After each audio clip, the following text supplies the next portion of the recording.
نحمدہ ونصلی ونسلم علی رسولہ الکریم اما بعد۔ ناظرین حاضرین، شب برات میں کون سی عبادت کرنی چاہیے؟ کیا کیا عبادات کو انسان کرے؟ تو شب برات میں کوئی خاص عبادت نہیں ہے، کوئی خاص عمل نہیں ہے کہ فلاں عبادت کرنی چاہیے، فلاں اعمال کرنا چاہیے، فلاں وظیفہ پڑھنا چاہیے۔ کوئی خاص عبادت شریعت کے اندر نہیں ہے۔ عبادت کرنی ہے لیکن کوئی خاص عبادت نہیں ہے۔ جس کا جی چاہے نفل پڑھ لے، نفل کا اہتمام کر لے، قرآن کریم کا تلاوت کر لے، ذکر کر لے، اذکار کر لے، استغفار کا اہتمام کر لے، درود پاک کا اہتمام کر لے، نوافل کا اہتمام کر لے، صلاۃ التسبیح کا اہتمام کر لے، زندگی میں جو نماز قضا ہوئی ہے قضائے عمری پڑھ لے، تو انسان کچھ بھی نیک اعمال کر سکتا ہے۔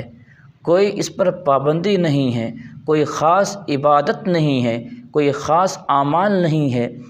بہت سارے لوگ کہتے ہیں فلاں سورہ پڑھنا چاہیے، فلاں رکعت پڑھنی چاہیے، اس رکعت میں فلاں سورہ پڑھنا چاہیے، ایسی ایسی تسبیحات پڑھنی چاہیے۔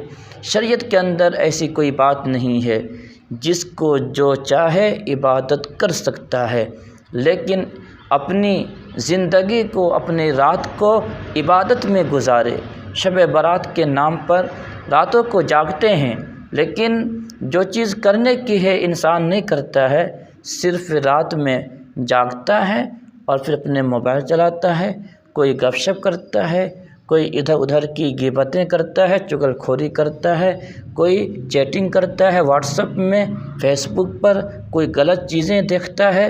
اس طریقے سے انسان شب برات کی راتوں میں کرتا ہے، تو اس کا کیا فائدہ ہے؟ آپ بتائیے، ایسی رات کو جاگ کر کے اس طریقے سے کیا حاصل ہوا، کیا فائدہ ہوا؟ اس لیے کوشش یہ کرے کہ جتنی عبادت ہو سکے عبادت کرے، رات کو عشاء کی نماز جماعت کے ساتھ پڑھے، اپنی معمولات کو پورا کر لے، اور فجر کی نماز جماعت کے ساتھ پڑھے، کم سے کم اس کا اہتمام کر لے۔ پروردگار عالم ہم سب کو عمل کی توفیق عطا فرمائے، آمین۔